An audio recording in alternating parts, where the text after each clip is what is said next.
everybody, to another episode of the TPT Podcast, the TPT Podcast, the TPT Podcast.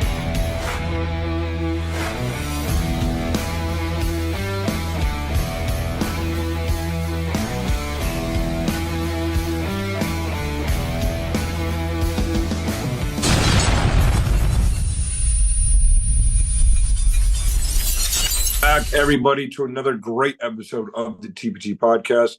The Kansas City Chiefs just played their first preseason game, and we're going to talk about it. And I'm going to talk about it with someone who had some really good predictions on players that to keep an eye out for. Is my co-host, who does a great job and did a great job scouting some guys at training camp, Zach. Zach, what did you think about the first preseason game? Honestly, it was kind of a mess, other than a few players that we'll talk about. But it was pretty it was about as bad as it could have possibly went, other than like Mahomes or Kelsey getting hurt. So Right. Yeah, and that's the thing is, I think I said it earlier because it was my first time predicting the Chiefs to lose. But it's just like, for some reason, I was at the game, and let me tell you, it was hot. I don't think I've ever sweated that much in my life. It was hot mess. Oh my God, at least the Chiefs were about to put up 30 here with a bunch of second and third strings. No, we got Carson Wentz, the ball's going over his head. And I'm just like, what is going on? This is probably the worst situation I could have had. Drove 2.5 hours to watch this. But there was some glimpses from some players that we've got to talk about. Obviously, again, like I said, you had some great predictions. But the players that I want to shout out, I didn't see a whole lot on defense. But to me, the preseason, it's not about wins and losses. Obviously, if your players are doing good, that's going to reflect, towards the outcome of the game. But it's really just getting guys looks. And I feel like some teams are like about the win, and then like Andy Reid's like, no, I'm going to try to hand this ball off 15 times to this guy because I want to see him get looks. I'm going to try to get it to this guy on the receiving end to get look. But who did you see that you were like, okay, we need to get this guy more looks? yeah, he was the star of the whole game, Carson Steele, as everyone has mentioned in every piece of Chiefs media. He was the only guy that really, really stood out, especially a fringe roster guy. And I think just by seeing what he was able to do on that goal line touch and also on that carry that he had for, I think, 15 yards, he cemented himself on the roster.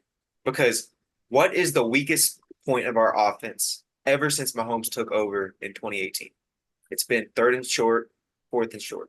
And despite the fact that we have been below average on 4th and 1 situations, we still go for it a lot because that's just the type of offense that we run, more aggressive. And so having a guy like that, it's going to be nasty. And we can even run some I formation with him and then Pacheco behind him. We can run some split backfield formations with Mahomes under center. Like, there's so much we can do with a guy that runs like that. Yeah, usually most teams, they have like the thunder and lightning combination. But it's like, if this guy's on the roster, he just got thunder and then thunder. Because it's like, his first carry, he just absolutely destroyed like 3 or 4 guys. And I'm like, oh, this is who we're talking about? And my thing is, this is, like you said, we need a third and short type guy for whatever reason. Obviously, Pacheco is a guy who just runs angry, but it's like, but for some whatever reason, we just can't pick up like 1 yard or 2 yards. And a guy like that, where it's like he's just going to put his helmet down and just absolutely power through guys, shove guys. And I liked a lot what I saw. Even there was some pass blocking situations where he did a good job. But I think he could be that third running back. I think he could be the second. Zammit. He's listed at fullback, absolutely. But he's listed at fullback, but he could easily have the second most carries on the team because he's the second most talented runner that we've seen. And then the guys that are also fringe roster guys, they're not as dynamic as he is. Like, he's just a weird running back that you don't see very often. And another thing about his athletic profile is I was looking up what his pro day looked like at UCLA. So he's 6 foot 220, I believe, maybe a little bit more than that. He runs a 4.5 flat. Now that's unofficial because it's pro day time. But 4.5 flat Right. as a fullback is Yeah. ridiculous. And with his ability to break tackles, I mean, I'm ready to give him a 96 break tackle on Madden after breaking 4 tackles on his first career carry. Like he's going to be a problem. There's some guys that just are. You can tell it's undeniable what they're able to do, and you can tell that he's going to be serious. Yeah, I mean, like I said, and we talked about earlier, is they really need either running back two or running back three. I know they have Clyde, but still, then it's like Clyde's job is not secure at the two spot. Another running back, if you want to call it that, is I kind of want to see more, but when he was out there, I just didn't see a lot. Was Louis Zammit? And I think he got one, maybe two carries. Yeah, I He think got to so. the outside a little bit. Yeah, and then got tackled. Special teams. I know he got the ball the one time and he kind of hesitated. And then we're seeing a lot of that. We know we had the safety. Is we're still trying to get used to the rules, and you can see that on like players' faces. They get the ball and they're like, "Coach, can I run? Like, what do I do? I don't know." But it's like you can kind of see they're still adjusting to that. And I think like once we do, and it's usually by that third preseason game where the Chiefs are like, okay, these are the guys that are locked in. But a guy I thought where I'm like, can we please give this guy more looks? Can we please give this guy into the red zone? Is Justin Ross. I mean, that catch he had where he just climbed the ladder. I know obviously his rookie year he had the injury. And then last year, he had some of the legal stuff happen. Um, but I think this guy should make the roster, and I think he should start getting more looks because Patrick Mahomes has never really had a guy where he's like, I'm just gonna throw it up, go get it. Like everyone else is like a little speedster or whatever. And that's why like last year and even 2 years ago, like the red zone, it was just like, all right, we're gonna do 3 plays and then Butker just come on out. Yeah, And I don't want that. Like I want a guy where it's like you can throw a fade route, like you can play at that style where it's like you have the big body receiver. Obviously, Kelsey, you have that, but just in the receiving end, um, I think Justin Ross should get more looks.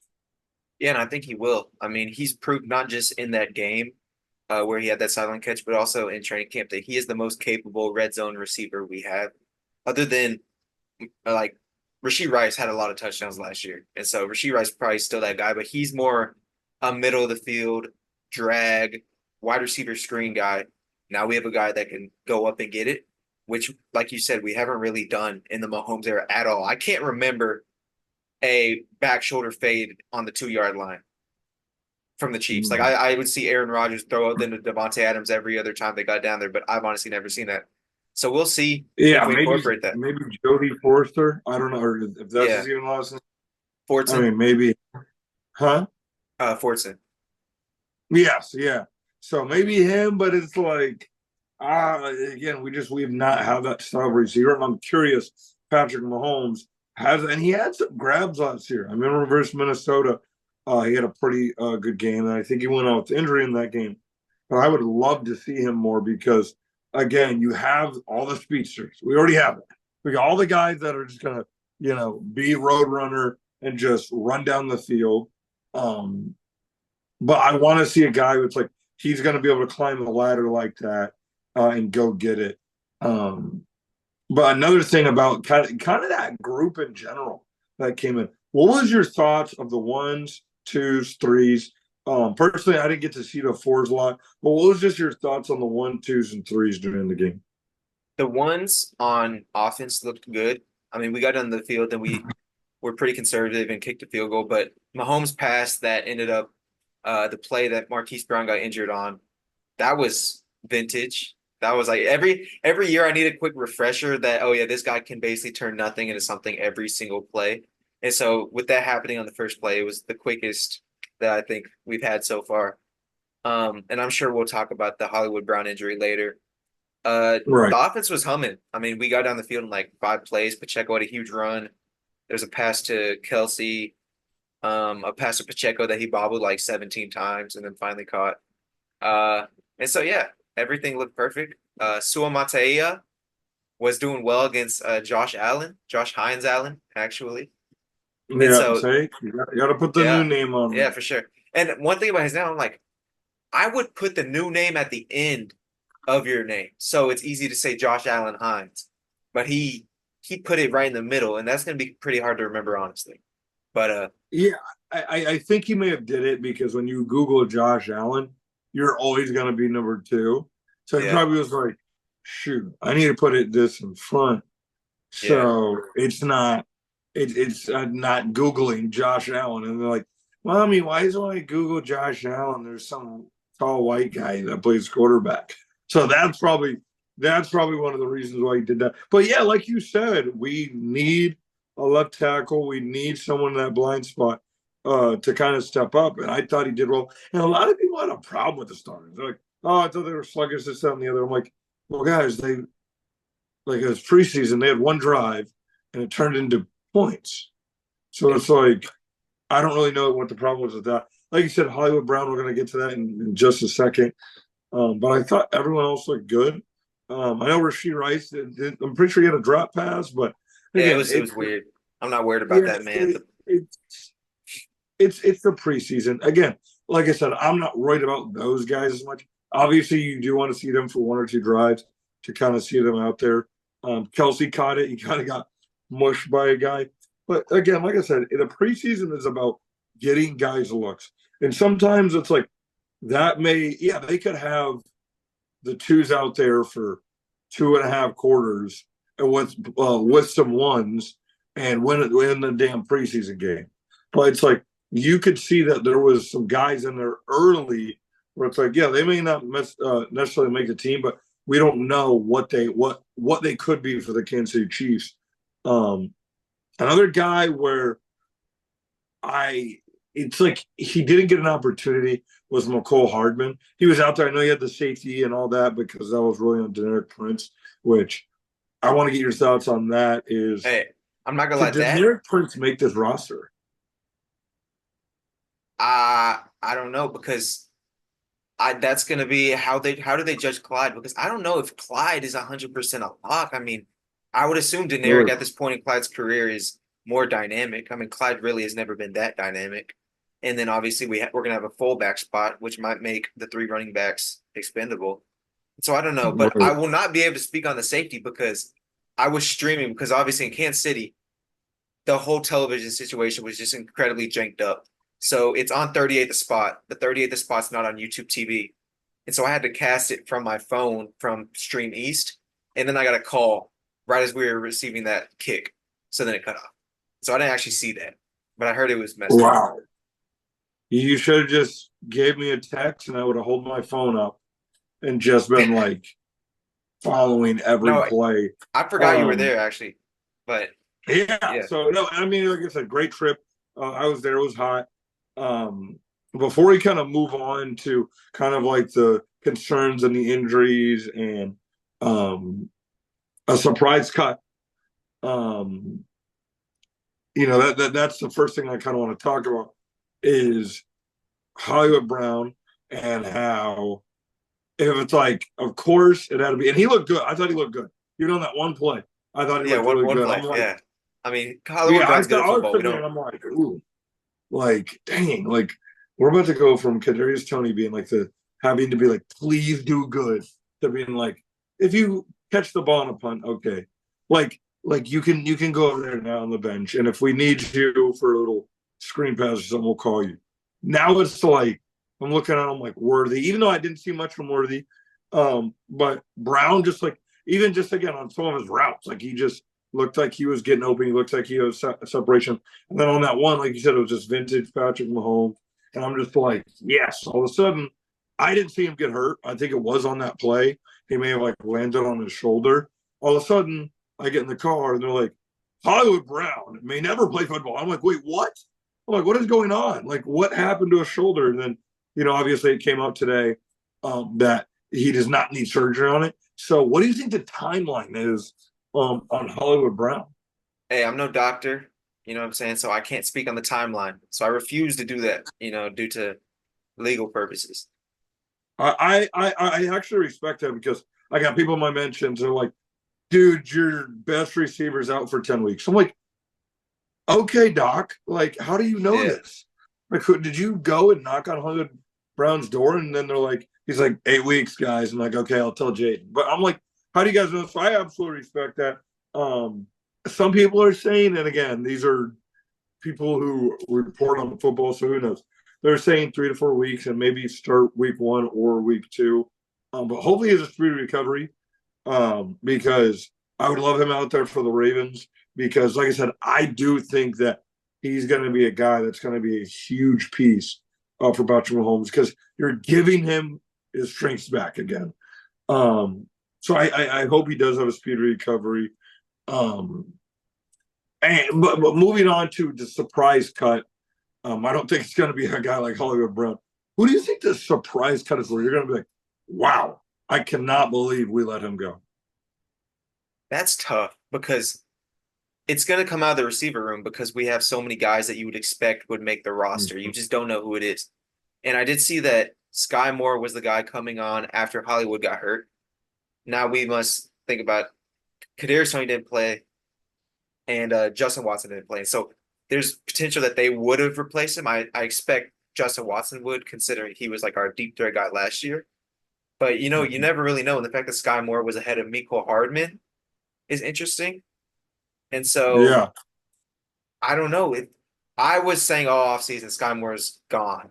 But then Sky Moore started playing better in camp. And the Chiefs obviously love him a little more than the rest of us do because they spent a second round pick on him. And so I can't really say because we really need to see how Andy Reid feels and how Brett Veach feels because I mean it could be yeah. anyone. Well, like you said, yeah, you nailed it on the head. It was like McCall Hardman was with the threes and fours, and I was like, hmm. And there was times he was getting open, and Chris couldn't even feed him the ball, or Ian Book couldn't really get him the ball. His first play was when they didn't want to kick it to him off the kick returns, and he's looking at the Jags like, "Come on, like let me get a chance." So they didn't really want to kick to Oh, him a lot. that could be like, Um, oh, I'm on the fringe. I need to do something. yeah, well, exactly. That's true too. But Justin Watson was weird. I looked down at the field, full pads. I know some guys they'll wear the jerseys, like you're watching the JV team, they'll wear the jerseys over your um just over like a shirt. But it was interesting. He kept like warming up and stuff, and he had full pads on, but he did not play. And like you said, I think he maybe would have got that edge over Sky Moore. But again, we don't know what happens really at training camp or what Andy Reid is really seeing. Maybe he is like, okay, Sky Moore is improving, but Sky Moore may be the surprise guy. He may be because, like I said, it's going to be a receiver. Yeah. It's going to be a receiver. They can only keep probably, well, it depends how many, like we mentioned earlier, depends on how many running backs they keep. So they're like, okay, we're going to keep 3 running backs and then a fullback. That's 4 right there. How many corners are you going to keep? And then it obviously goes, okay, are we keeping 6 receivers, or if we keep 7, that means one of those guys are going to be really just a special teams guy. Or are we going to keep one of those corners to be a special team guy? Which last kind of position group before we get into our round NFL segment here is, did you have the opinion on the corners that I did? Because I thought Yeah, Joshua Williams, they look bad to me. they look bad. They look Yeah. real bad. Even a star guy who's like has a chance to fill the Snead role. Joshua Williams was getting beat a lot, even on plays where they didn't even throw the guy the ball, but he was getting beat a lot, in my opinion. And I was sitting there with my dad and one of my friends. He was like, Joshua Williams looks like he's getting beat. Luckily, there was there was safety help a little bit, but one of them he got beat pretty bad. I don't know if it was Kirk or if it was Brian Thompson, who I thought looked good for the Jags.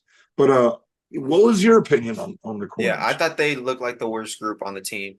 Especially Kamal Hayden came in with the threes and fours, and he was one of our, I believe, 6th round pick out of Tennessee this year. That was kind of like a high upside pick. And it seems like typically Veach hits on those late round corners, but he looked lost out there. Like he was getting toasted every single time. And Joshua did not have the best day. There were a couple.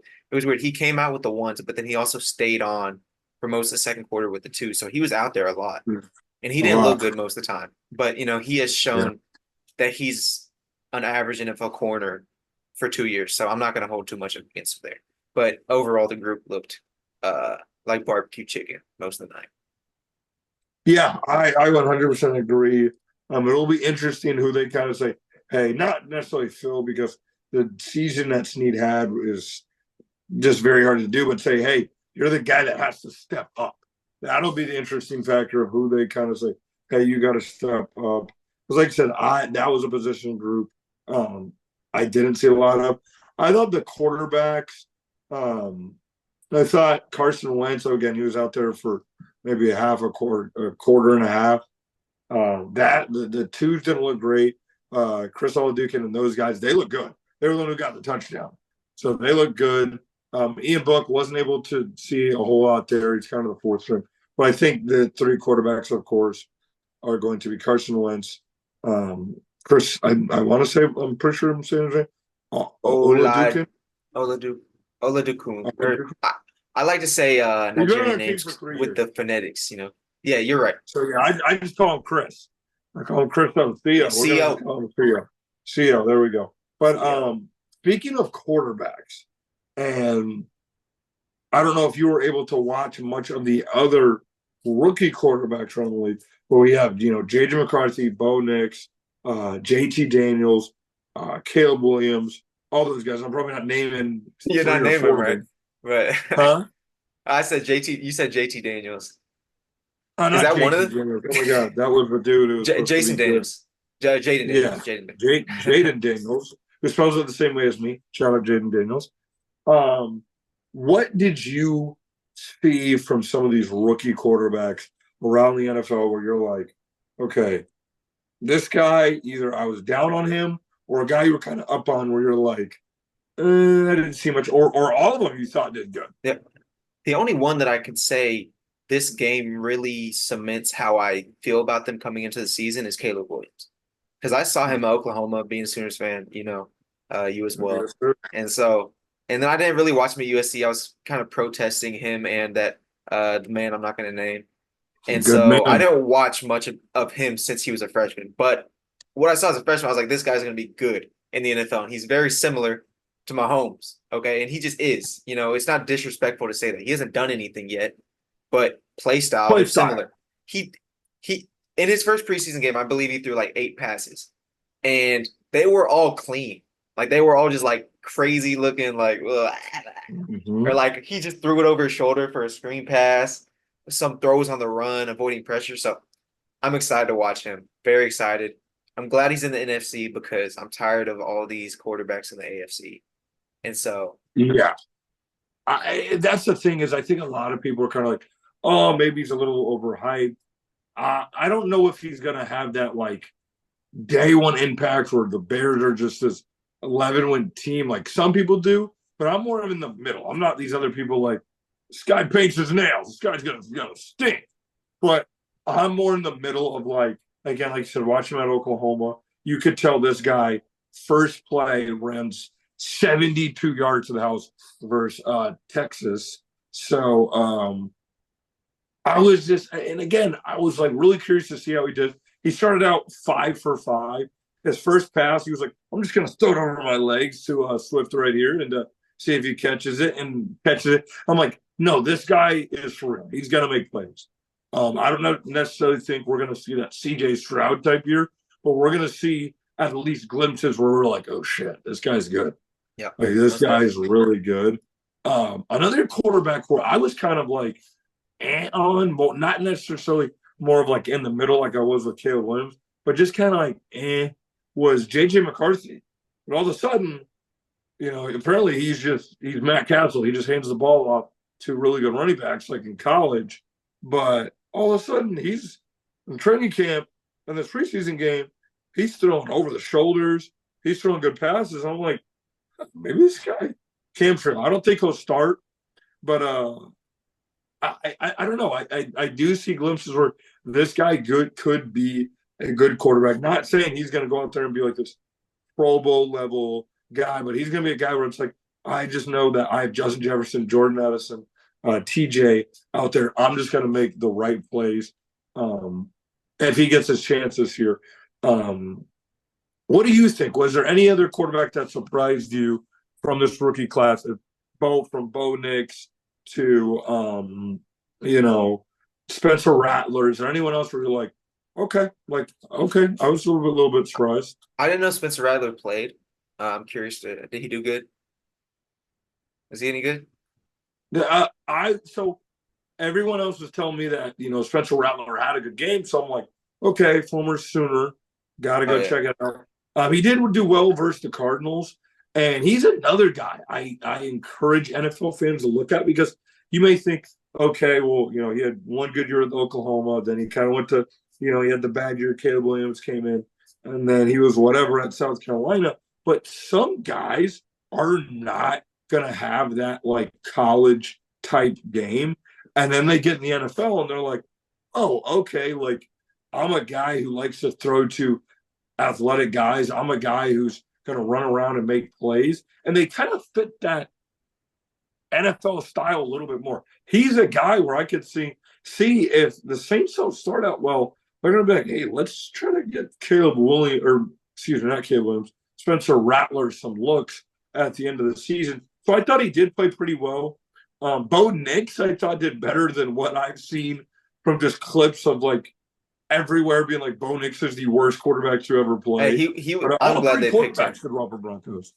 Say it again. I'm sorry. I'm glad the Broncos picked Bo Nix. He looked fine, but I'm glad they potentially put themselves back in quarterback purgatory once again.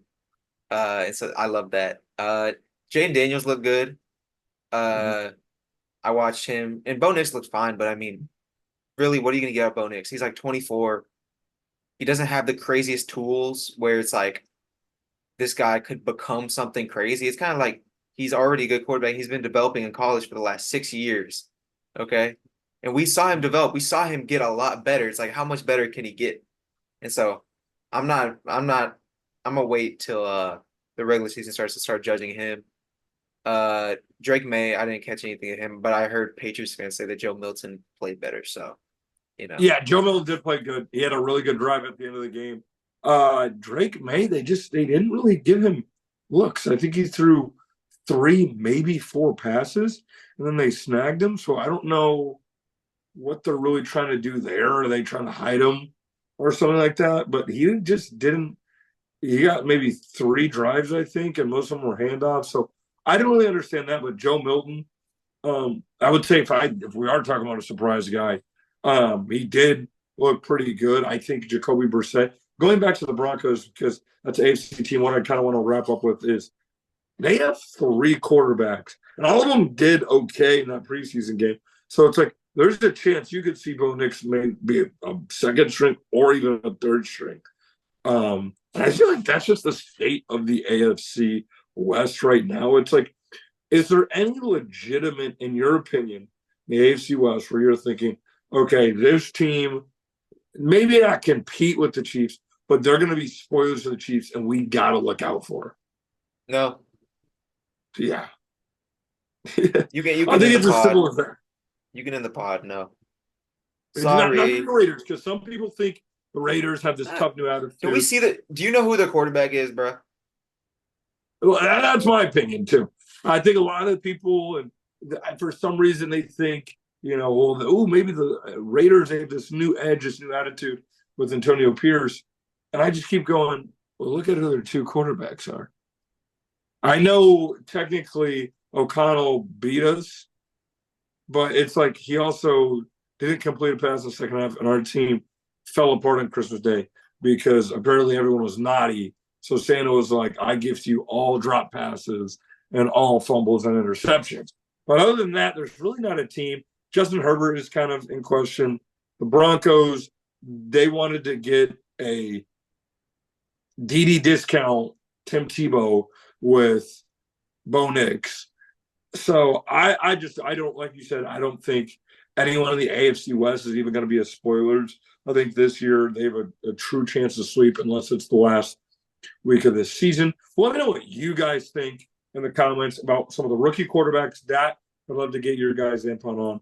And then what you guys think, who did well, who didn't do well, and who you're excited to see for week 2 of the NFL preseason. I'm pretty sure they got the Bears. Could be wrong. I haven't looked at it again. Say it again? Nothing. Okay. Yeah, I'm pretty sure it's the Bears, guys. Let me know what you guys think going into the second week of the preseason. Zach, any last words for Chiefs fans? They may be worried about Hollywood Brown, or just what you think of them going into the second week of the preseason. Nope, same thing as last week. Preseason is kind of trash. Yeah, hopefully they clean up a little bit better at Arrowhead. We can really just see some of the guys we mentioned get really good looks. But let us know what you guys think in the comment section. We will see you guys next time on the TPT podcast.